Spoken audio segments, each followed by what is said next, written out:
नमस्कार, मैं नूर। आप देख रहे हैं प्रोग्रेसिव इंडिया। शुरुआत करते हैं दुनिया की 5 बड़ी खबरों के साथ।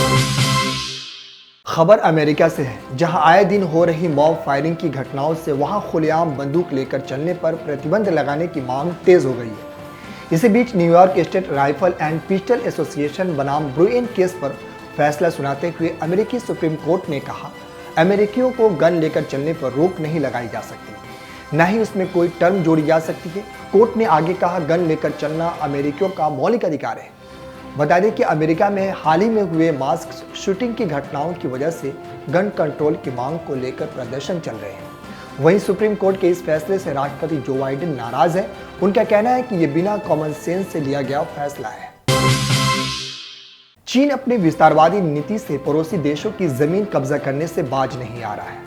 इसी के तहत वह लगातार नेपाल की जमीन पर अवैध अतिक्रमण कर रहा है। वहीं चीन ने 2 साल पहले नेपाल में गोरखा जिले के रुइला में जिस जगह पर सैन्य ठिकाने बनाए थे, अब वहां पर चीन ने कटीले तार लगाकर घेराबंदी कर दी है। नेपाल के विदेश मंत्रालय के अधिकारियों का कहना है कि बॉर्डर पर किसी तरह का डेवलपमेंट करने से पहले दोनों देशों की इजाजत जरूरी है।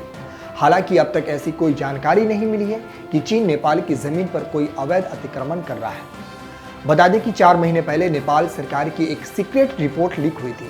रिपोर्ट में बताया गया है कि कैसे चीन नेपाल की 2 सरहदी इलाकों पर कब्जा कर रहा है। चीनी लीक रिपोर्ट के मुताबिक चीन की पीपुल्स लिबरेशन आर्मी नेपाल के 2 सरहदी इलाकों में घुसपैठ करके वहां अपना इंफ्रास्ट्रक्चर तैयार कर रही है। रूस और यूक्रेन के बीच लड़ाई 4 महीने बाद भी थमने का नाम नहीं ले रही है। वहीं यूक्रेन ने दावा किया है कि रूस की सेना ने उस पर प्रतिबंधित फास्फोरस बम का इस्तेमाल किया है। रूसी सेना ने ग्रैड मल्टीपल लॉन्च रॉकेट सिस्टम से सुमी क्षेत्र में यूनाकिक्वा शहर पर करीब 30 प्रतिबंधित फास्फोरस बम दागे हैं। सुमी रीजनल मिलिट्री एडमिनिस्ट्रेशन के प्रमुख दिमित्रो ने इसकी जानकारी दी है। वहीं यूक्रेन के राष्ट्रपति व्लादिमीर जेलेंस्की ने इस संबंध में रूस की आलोचना करते हुए कहा कि रूस युद्ध के नियमों का पालन नहीं कर रहा है। रूसी सेना ने यूक्रेन पर फास्फोरस बम दागे हैं, जो युद्ध में बैन है। जेलेंस्की ने आगे कहा कि इन बमों से हताहत होने वाले लोगों और नुकसान के बारे में जानकारी इकट्ठा की जा रही है। अमेरिका से चीन की अदावत किसी से छिपी नहीं है। रूस यूक्रेन वार में चीन ने रूस का समर्थन किया तो अमेरिका ने उसे घेरने की कोई मुमकिन कोशिश बाकी नहीं रखी।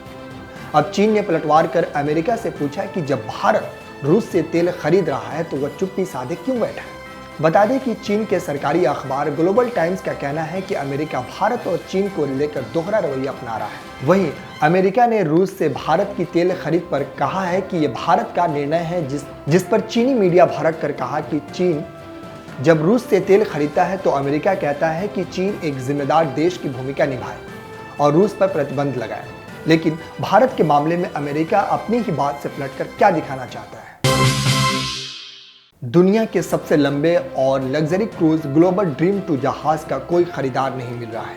हालत ऐसी हो गई है कि इसे बनाने वाली कंपनी अब इसे कबाड़ में बेचने की तैयारी कर रही है। वहीं कंपनी के मालिकों का कहना है कि वे 1 सप्ताह और इंतजार करेंगे, इसके बाद कबाड़ के लिए नीलामी प्रक्रिया शुरू कर देंगे।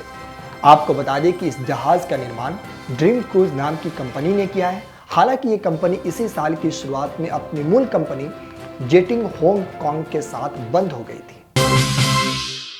इस बुलेटिन में बस इतना ही। देश और दुनिया की तमाम अपडेट्स के लिए बने रहिए और देखते रहिए प्रोग्रेसिव इंडिया।